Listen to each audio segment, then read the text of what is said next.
സങ്കീർത്തനങ്ങൾ 13. ദുഃഖിതൻ്റെ പ്രാർത്ഥന. കർത്താവേ, എത്രനാൾ അങ്ങെന്നെ മറക്കും?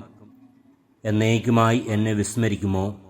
എത്രനാൾ അങ്ങയുടെ മുഖം എന്നിൽ നിന്നും മറച്ചു പിടിക്കും? എത്രനാൾ ഞാൻ വേദന സഹിക്കണം? എത്രനാൾ രാപ്പകൽ ഹൃദയവ്യത അനുഭവിക്കണം? എത്രനാൾ എൻ്റെ ശത്രു എന്നെ ജയിച്ചു നിൽക്കും? എൻ്റെ ദൈവമായ കർത്താവേ, എന്നെ കടാക്ഷിച്ച് ഉത്തരമരുളണമേ. ഞാൻ മരണനിദ്രയിൽ വഴുതി വീഴാതിരിക്കാൻ എൻ്റെ നയനങ്ങളെ പ്രകാശിപ്പിക്കണമേ.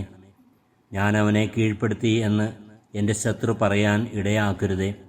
ഞാൻ പരിഭ്രമിക്കുന്നത് കണ്ട് എൻ്റെ ശത്രു ആനന്ദിക്കാൻ ഇടവരുത്തരുതേ. ഞാൻ അവിടുത്തെ കരുണയിൽ ആശ്രയിക്കുന്നു. എൻ്റെ ഹൃദയം അങ്ങയുടെ രക്ഷയിൽ ആനന്ദം കൊള്ളുന്നു. ഞാൻ കർത്താവിനെ പാടി സ്തുതിക്കും. അവിടുന്ന് എന്നോട് അതിരറ്റ കരുണ കാണിച്ചിരിക്കുന്നു. കരുണാമയനായ ദൈവമേ, ഞാനെന്ന വ്യക്തി എപ്പോഴും അങ്ങയുടെ കരുണയിൽ ആശ്രയിച്ചുകൊണ്ടും എൻ്റെ ഹൃദയം അങ്ങയുടെ രക്ഷയിൽ ആനന്ദം കൊണ്ടുകൊണ്ടും ജീവിക്കുവാനുള്ള കൃപയേകി എന്നെ അനുഗ്രഹിക്കണമേ.